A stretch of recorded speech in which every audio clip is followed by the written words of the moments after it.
প্রশ্ন পার্সপেক্টিভ উত্থাপিত হয়েছে, সেইগুলোর সারমর্ম যদি উপস্থাপন করি, প্রথম কথা হচ্ছে যে বাংলাদেশের জন্য এটি একটি ঐতিহাসিক ঘটনা। কারণ আমরা কেবল বাংলাদেশে যে সমস্ত ইউরোপিয়ান দূতাবাস আছেন তাদের সাথে কাজ করি, কিন্তু আজকে এই অনুষ্ঠানে দিল্লিতে আছেন এমন অনেক রাষ্ট্রদূত এবং প্রতিনিধিরা উপস্থিত ছিলেন। ফলে বাংলাদেশের ইতিহাসে এমন এর আগে কখনো হয়নি যে ইউরোপিয়ান ইউনিয়ন একটা ইউনিয়ন হিসাবে এত রাষ্ট্রদূত নিয়ে, এত প্রতিনিধি নিয়ে কোনো সরকার প্রধানের সাথে আলোচনা করতে এসেছেন বলে। সেটা বাংলাদেশের এই যে নতুন বাংলাদেশের যাত্রা, সেখানে একটা বড় ইতিবাচক ভূমিকা রাখবে বলে আমরা অবশ্যই বিশ্বাস করি। আমাদের পক্ষ থেকেও কিছু কথা বলা হয়েছে, তাদের পক্ষ থেকেও কিছু কথা বলা হয়েছে।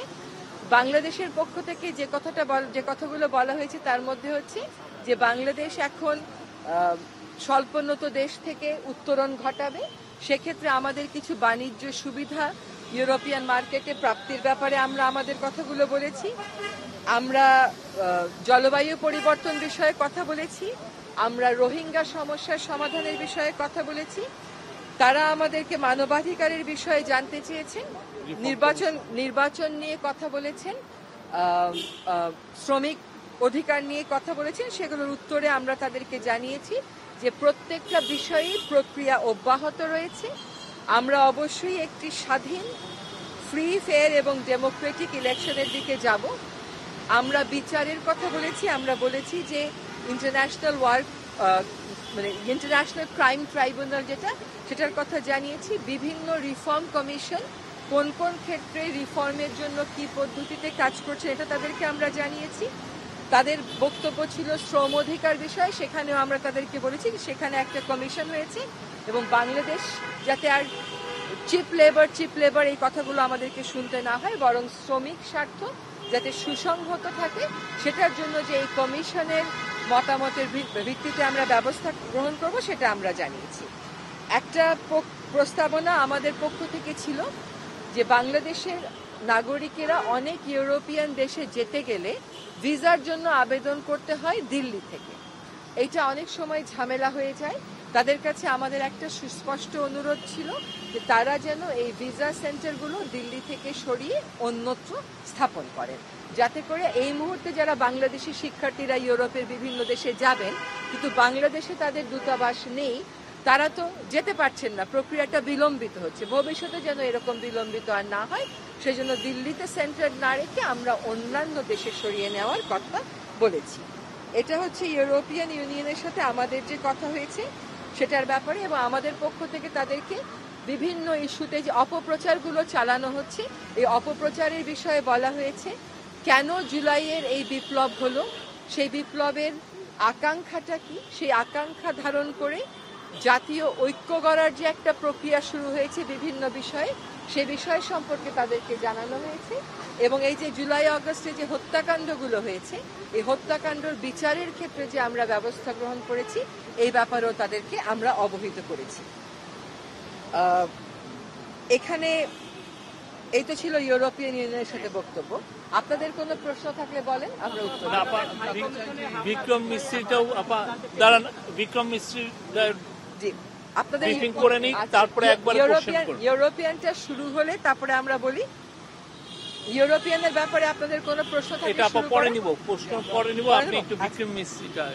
আমরা ভারতীয় সচিবের সাথে যে প্রধান উপদেষ্টার বৈঠক হয়েছে, সেখানে আমাদের পক্ষ থেকে এবং তাদের পক্ষ থেকে বারবার তারা বলেছে যে তারা বাংলাদেশের সাথে দ্বিপাক্ষিক যে সম্পর্ক এটা এগিয়ে নিতে এবং আরো জোরদার করতে আগ্রহী। তারা জুলাই এবং আগস্টে যে বিপ্লব হয়েছে এটা তারা মনিটর করেছেন, তারা দেখেছেন, তারা অবগত। আমাদের পক্ষ থেকে তাদেরকে বলা হয়েছে যে আমরা সার্ককে শক্তিশালী ভূমিকায় দেখতে চাই। আমরা যে একসাথে বিমস্টেকে আছি এবং এটাতে থাকাটা জরুরি, এটাও বলা হয়েছে। আমাদের পক্ষ থেকে বিভিন্ন প্রোপাগান্ডা যেগুলো চালানো হয়েছে সেটার ব্যাপারে উদ্বেগ চালানো হয়েছে এবং হচ্ছে, সেটার ব্যাপারে উদ্বেগ জানানো হয়েছে। এবং আমাদের ক্ষমতাচ্যুত প্রধানমন্ত্রী যিনি ওখানে আশ্রয় নিয়েছেন, তিনি যে সেখান থেকে কথাবার্তা বলছেন এবং বিভিন্ন কথাবার্তা বলার মাধ্যমে এক ধরনের উত্তেজনা তৈরি করার চেষ্টা করা হচ্ছে সেটার ব্যাপারে উদ্বেগ খুব স্পষ্ট করে আমাদের পক্ষ থেকে তাদেরকে জানিয়ে দেওয়া হয়েছে। ভারতের পক্ষ থেকে যেটা বলা হয়েছে যে তারা আমাদের সাথে সম্পর্ক জোরদারে আগ্রহী এবং সম্পর্ক এগিয়ে নিতে আগ্রহী, এবং বিভিন্ন অপপ্রচার, এই যে বিভিন্ন রকমের কর্মকাণ্ড সেখানে হচ্ছে, যেগুলো আমাদের দেশের যে একটা ইমেজ আছে সম্প্রীতির একটা দেশ বলে, সেটাকে প্রশ্নবিদ্ধ করছে। আমাদের এই যে জুলাই আগস্টের যে অভ্যুত্থান, এটাকে প্রশ্নবিদ্ধ করছে। এগুলোর ব্যাপারে তাদের বক্তব্য হচ্ছে যে এগুলোর ক্ষেত্রে ভারতীয় সরকার কোনোভাবেই দায়ী না, এবং সরকার আসলে এগুলো করছেও না, এগুলো ওনও করছে না। এগুলো হচ্ছে বিভিন্ন, এটা হচ্ছে মিডিয়ার বা বিভিন্ন সংগঠনের পক্ষ থেকে করা হচ্ছে। আরেকটা আমাদের পক্ষ থেকে বলা হয়েছে যে এখন ভিসা দেওয়াটা যেহেতু কমিয়ে রাখা হয়েছে, এটা অনেক অসুবিধার সৃষ্টি করছে। তাদের পক্ষ থেকে আমাদেরকে প্রতিশ্রুতি দেওয়া হয়েছে যে ভিসা বাড়ানোর তারা উদ্যোগ গ্রহণ করবে। এবার এনি কোশ্চেন নাম করে বলবেন।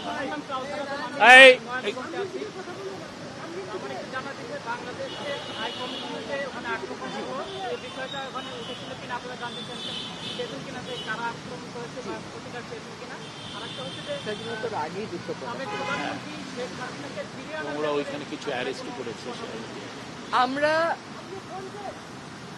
তাদেরকে আমাদের হাই কমিশনে যে সহিংস আক্রমণটা হয়েছে এটার ব্যাপারে আগেই প্রতিবাদ জানিয়েছি, আগেই তারা সেই ব্যাপারে দুঃখ প্রকাশ করেছেন। আজকে যেহেতু তারা সম্পর্ক এগিয়ে নিয়ে যাওয়ার এবং জোরদার করার কথা বলছেন এই অন্তর্বর্তীকালীন সরকারের সাথে, কাজেই আমরা ধরে নেব যে সে ব্যাপারে তাদের যে দুঃখ প্রকাশ, সেটা তারা সেই অবস্থান থেকে একই অবস্থানে আছেন। সুতরাং নতুন করে আর এই কথাটা বলা হয়নি, কিন্তু বারবার যে প্রপাগান্ডাগুলো হচ্ছে, যে প্রপাগান্ডাগুলো একেবারেই সঠিক না, যে প্রপাগান্ডাগুলো বাংলাদেশের ইমেজের জন্য ক্ষতিকারক, সেগুলোর ব্যাপারে আমরা আমাদের স্পষ্ট অবস্থান জানিয়েছি, এবং সেখানে তাদের বক্তব্য হচ্ছে যে এগুলো সরকার অন্য করে না, সরকার এগুলোর সাথে মোটেও জড়িত নয়।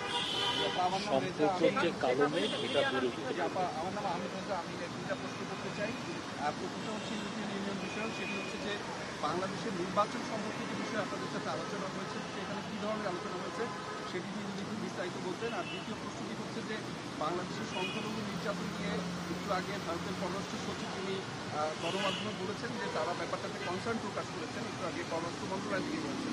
সেই বিষয়টা নিয়ে কী ধরনের আলোচনা হয়েছে যে আসলে তো এই বিষয়গুলো ঘটছে না, এই প্রোপাগান্ডাগুলোর জবাব আপনারা কেমনভাবে দিয়েছেন? শেষ প্রশ্নটা আগে নেই।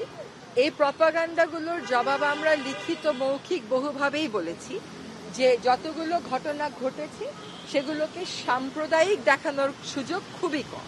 সেগুলো হচ্ছে কখনো কখনো ব্যক্তিগত বিরোধ, বেশিরভাগ ক্ষেত্রেই হচ্ছে রাজনৈতিক বিরোধ।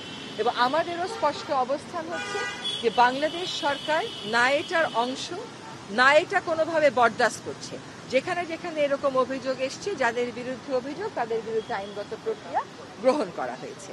এবং এই প্রেক্ষিতে ভারতীয় যিনি সচিব তার পক্ষ থেকে বলা হয়েছে যে বিভিন্ন কারণে যে আমাদের সম্পর্কের মধ্যে একটা মেঘ এসছে, এই মেঘটা দূর করতে হবে, এবং এই মেঘটা আমরাও বলেছি দূর করতে হবে, তারাও বলেছেন দূর করতে হবে। এবং আমরা একই সাথে তারা এবং আমরা একমত হয়েছি যে আমাদের পারস্পরিক স্বার্থ সংশ্লিষ্ট আরো অনেক বিষয় আছে, যেমন জলবায়ু পরিবর্তন, সেগুলো আমাদের একসাথে কাজ করার অনেক সুযোগ রয়েছে। এবার নির্বাচনের প্রশ্নে আমরা স্পষ্ট অবস্থান বলেছি যে আমাদের নির্বাচন অবশ্যই ফ্রি হবে, আমাদের নির্বাচন অবশ্যই ফেয়ার হবে, এবং একটা গণতান্ত্রিক দেশের দিকে যাত্রা শুরু করার জন্য বর্তমান সরকার বদ্ধপরিকর। এই বিষয়ে সকলেই আমাদের পাশে থাকবেন, আমাদেরকে সহায়তা করবেন এবং একসাথে কাজ করে যাবেন বলে তাদের প্রতিশ্রুতি ব্যক্ত করেছে। সীমান্ত হত্যাকাণ্ড নিয়ে কোনো আলোচনা হয়েছে কিনা? কারণ আমরা দেখেছি যে পঞ্চগড়ে গত